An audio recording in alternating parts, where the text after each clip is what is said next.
kita kena elak benda-benda berkaitan dengan pembaziran, lambakan dan sebagainya. Dan government have to intervene lah. Kita ada banyak tanah, kita ada banyak sumber. Pada pemahaman saya, POV saya, kita takkan ada masalah sebab kita ada banyak sumber. Kita ada banyak tanah, kita ada banyak sumber.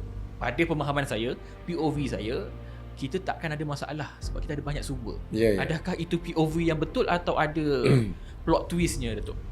Dia sebenarnya setiap apa benda kita buat ni kena ada perancangan lah. Dan kena ada business model kan. Saya ingat business model yang kita ada sekarang adalah business model yang betul. Yang mana kalau kita tengok dari segi kesiapsiagaan kita untuk menjaga bekalan makanan dan akses pada makanan ni memang tidak ada masalah. Cumanya kita kena bersukat-sukat ataupun kita kata berbelanja ataupun berurusan dengan makanan ni dengan cara yang lebih efisien lah. Mana kita kena elak benda-benda berkaitan dengan pembaziran, lambakan dan sebagainya. Dan government have to intervene lah. Sebagai contoh misalnya kita tengok sekarang ni durian, lambakan durian terlalu banyak. Dan kita tengok katalah lambakan tomato terlalu banyak. So downstream punya activity must be efficient. OMM Podcast.